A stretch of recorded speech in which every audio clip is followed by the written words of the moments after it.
right, Lee, there's so many cool things we could talk about. And in 20 minutes, we'll try to encapsulate a whole bunch of stuff for these guys. I know you more from Clubhouse. For them, for the Wicked Smart listeners, let's maybe give kind of behind the green curtain how you landed here today. Like you got a lot of stuff you've done to get here.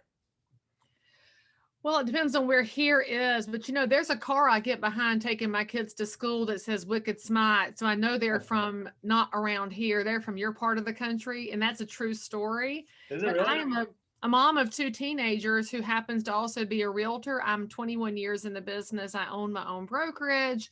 I work with multifamily investors and I work with regular residential people. I have people who do more of the single family than I do at this point. I do some land and I do not do commercial. That's definitely not my expertise, but I love all things real estate and I love learning new things, which I think is why I like multifamily so much right now. It's my latest excitement over the last 2 to 3 years. Hmm. And I used to sell chainsaws and I sold stocks and bonds. So I know a little bit about everything, which is entirely too dangerous. But it's a good thing in North Carolina because we're a little bit of everything here. Yeah, I don't know if we'll go the chainsaw route today, but we'll save that for another episode. All right, so let's talk to all of them about when you say multifamily.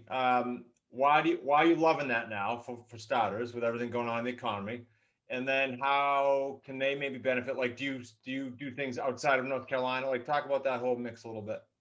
Well, I'm licensed in North and South Carolina, and I know that I'm allowed to do things in other places because of how commercial works, and multifamily lands in that commercial real estate space. But I am the old school person who likes to know my market and know the environment inside and out. I like to reference being a mile deep in your community, where you got to think about who's working there, what are the jobs coming in, what is the outlook for tenant population, what is the outlook for DOT and property tax situations. There's so many factors that a lot of investors forget about, Chris, and I know that you go through this in your coaching program, but it's more than just the rents that come in and the cost of the property. So the multifamily that I deal in tends to be the less than 20 units, the mom and pop multifamily. I love it because there's always a revenue stream to be had. Well, not always, most always there's a revenue stream. If one tenant's not paying, you probably have three or six that are. And if six tenants aren't paying out of your eight, then you probably did something wrong in the whole picture. Let's be honest.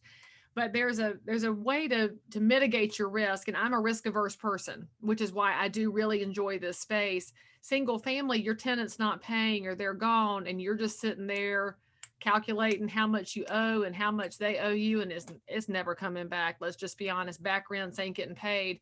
The other thing I look at on multifamily is I can buy, well, I just did a 1031. I sold a single family residence and I bought an eightplex. So I took one door and turned it into eight doors. Nice. The eight doors are all less expensive rent than the single family that I had. So my heart looks at this as a way to be a part of the solution to workforce housing, because two of my 6 units I'm going to put into the Section 8 program to make two more rooftops available to my neighbors who need government assistance. And Nice. not everybody is a deadbeat that's on government assistance. You got disabled vets and senior citizens and people just in a rough spot. So a portion of that building can go to that part of my population and I can be a solution. And the other units are still less expensive than most of what's in the market. And I make a great return. My cap rate's 8% on that building. So I look at this as a win in a lot of different angles. And I think a lot of investors forget that piece of it, that when you're working in the less expensive housing, you're doing more than just earning rents. You're actually providing a home for somebody and some stability. Yeah, absolutely. So talk about, just because I know there's some newbies, Lee, that listen, there's also people running a $10 million business too. So we don't have to go too deep, but talk about the 1031. You sold the single, you had X amount of time to identify. How did that process go, and why the 1031? So the 1031 is one of the most effective tax opportunities we have in this country. It's also one of the ones under attack. So if you're listening to this and you're an investor, you need to call your legislators in DC and tell them to leave the 1031 alone. So here's what it does. It's primarily focused on small businesses and small business owners, which as investors, we're small business owners. You should remember that piece too. It's not just your portfolio. You're running a business when you look at it, like a business. So what happens is you buy a property, which means you put forth the risk on the property. You hold it for whatever period of time it is and decide to sell it and take the gains out of that property. But instead of paying capital gains, the 1031 says, all right, instead of you taking the money out, how about you keep it in real estate and put it in what we call a like kind exchange. So I took one real estate property and put it into another real estate property that's like kind. They were both residential rentals. Well, the gains that I had on that single family house, I didn't want to pay capital gains taxes because I am very young. I've got lots of years to go to retirement. Instead, I wanted to let those gains go work in a different property that's a higher price point than I was in. And what happens is one day in the future, I'll sell my real estate. That's when the capital gains will be realized. It's not that you're avoiding taxes or doing anything to cheat anybody. You're the one that took the risk. This is a way for you to continue growth without taking the money out. And the whole community benefits. They're the best little tax structure ever. The key is that when you sell a property, you have 45 days to identify the replacement, which we call that the identification period, obviously. And then you have a total of 180 days to close on the property. So what a lot of savvy investors will do is identify multiple properties. And as they go through the due diligence period, they'll decide on which one makes the most sense and then proceed on that particular property. Little caveat, you want to make sure that you are following all the tax laws, because if you don't, you're an easy target for audit. So you'll have an exchange agent involved in this, and that's a 1031 exchange agent, exactly what it sounds like. So when you sell property one, the 1031 exchange agent holds your proceeds, and then as you identify property two to close on it, the 1031 exchange agent then drops your money in there, and they're just there to be the intermediary third party. And I just look at it, it's like a fairy godmother picks up my money and holds it and drops it into the next property, and I'm never touching it. And let me ask you, can a piece of that not go to the 1031?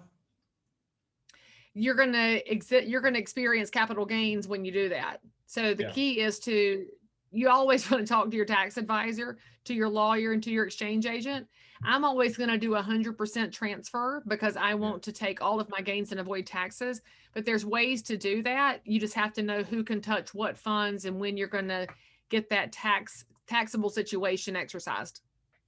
So what do you think? Okay, well, 1031 may come into this chat, but what do you think about the next, the magic question everybody's asking now, what do you think about the next 2 years, COVID related, post-COVID, what do you think is going to happen market-wise? And I know we don't know because we'd be on a beach somewhere forever if we knew the answer, but I'd love your thoughts on it because I know you know a lot of stuff about real estate in general, and I'd love to hear your thoughts. Well, we currently have an administrative government that enjoys printing money. So I'm pretty sure that as long as they can get away with printing money to offset whatever problems they think are happening, they're going to keep tenants paid because nobody wants to evict right now. The biggest challenge we've had is that when you give help to certain tenants, they don't want to give that to their housing provider. They'd like to go buy an iPhone instead because our administrative government, in their haste, I guess we'll just not call it ignorance, we'll call it haste. They didn't put in a hardship requirement for all the forbearance and the eviction help. They just gave it to everybody. And so you have some deadbeat tenants that were deadbeats before COVID who are just sitting there licking their chops, living for free. Some of those situations are going to show up. The problem we're going to have is that those mom and pop investors who've been carrying the note, they're really stretched thin right now, and the tenants have had a free ride. So are they going to be able to hang on until the tenants can pay again? And that's what we don't know. So I think that you will see some foreclosures hit the market within the 18 to 24 month window, just of the housing providers who can't continue to carry the load. Because remember that mom and pop probably has a mortgage, but they're also by law bound to take care of things like heating and air and water heaters and the maintenance and care of the property. And tenants don't have that same responsibility. So I think there's going to be some turmoil in that space over the next couple of years. But I do think, Chris, it's a red state, blue state thing. The states that have been shut down longer are experiencing bigger issues with their tenants and with the possibility of foreclosures The states that have been open longer are seeing far fewer issues there. So as an investor, you've really got to look at the overall open or closed economy that you're looking to dive into. It's one of the reasons that California investors are looking at North Carolina, Florida, and Texas. They're looking for places where their money has more of a safe haven, knowing that nothing is guaranteed. I do have some serious concerns about the number of negative issues that are being pushed forth in the current administration, but I'm hopeful that enough of the public will wake up and reach out to their legislators and say, I don't care what party you are, don't ruin the private property rights system. Yeah, I love that piece. Obviously, non-biased in every way. Okay, so what does that do for realtors? What you just described, and what does it do for investors? Because I know the wicked smart listeners, I've been screaming about in the terms world, what we do, I've been screaming about the opportunity that they have to help, to be a guide for these sellers that are going to just be in a bunch of load of crap, maybe. So what do you think about realtors, investors with all that? Well, I will say this. I'm a fan of Section 8 housing, and I really wish more people would get out of judgment and into curiosity, because too many investors think of Section 8 like the cinder block buildings that we saw in the old Good Times show. You and I loved that show. It was a great program, and that gave us a really negative picture of what housing projects look like. Yeah. But Section 8 in today's world is often public-private partnerships, and they're good-looking properties that don't look like Section 8. But by the same token, we've got a decreasing number of rooftops for our Section 8 voucher holders. They don't have anywhere to go. So in Charlotte, for example, our wait list, depending on where you are in town, is anywhere from 2 to 5 years to get into a Wow. Section 8 property. You know what that means? We have the highest quality Section 8 tenant we've probably ever had, because with the way the voucher program is set up, if your neighbor has a housing voucher and they go into a Section 8 property, if they get kicked out for whatever reason, they're not getting back on the voucher list. And so we've Wow. got people that are working hard to stay in those positions. So the properties are in better repair than before, fewer issues with crime and the issues that can creep up. So I'm thinking in this current market, we're going to see a lot of property owners that say, might not be a bad idea to have the government direct deposit the rents to me, because that's how Section 8 works. You get direct deposit from the government, right. The tenant pays a small amount. But if people can lose that stigma, we can create a better basis of properties, because there's always going to be neighbors who need help. And I'm not the person who wants to have the government in charge of, well, anything. They're a net taker, not a provider. But there's always neighbors who need a safety net, and that's what that should provide. So that's going to remove stigma. The other thing we're going to see is that as we do see some foreclosures hit the market, some of them were incorrectly purchased, right, Chris? You have the people who over leveraged, who did not look at the numbers. Those properties are going to be released back to the market. That's not a bad thing, because that opens up opportunities for somebody who never thought they had done it before, but now they've been listening to Clubhouse and they've learned about the opportunities and they're ready to take their first steps. I think we're going to see new investors, and hopefully they're going to be business minded, running some spreadsheets and thinking about this from a long-term perspective. And I think that's good for the community. So there's always a bright, shiny side to things. I agree. And hopefully there will be help for the ones who want to hang on. And I think there will be, because that's always part of the discussion. Okay, so I'm new and I say, that's cool. We just dropped a cool nugget on Section 8. So I'm brand new. How do I get into Section 8? I want to do my first building, and that sounds good to me. How do I do it? Well, the first thing you do is you have to have the housing to provide, because you don't get on the Section 8 list with a contract. It's got to be something that's closed. So let's say you're like me and you have a new 8-plex that you've purchased. Then you go to the housing authority in the city or county where that property is located, and you talk to the person in charge at the housing authority about the voucher program. That's the language you want to use.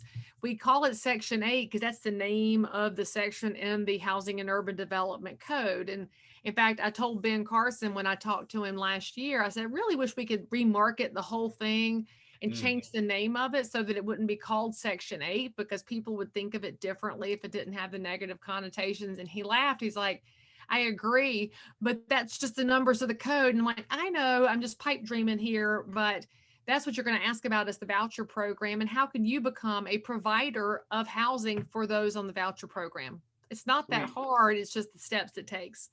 Yeah, and I agree with that. I never thought of that, but it does have a negative connotation. So it'd be cool to market that, call it something really cool. I know.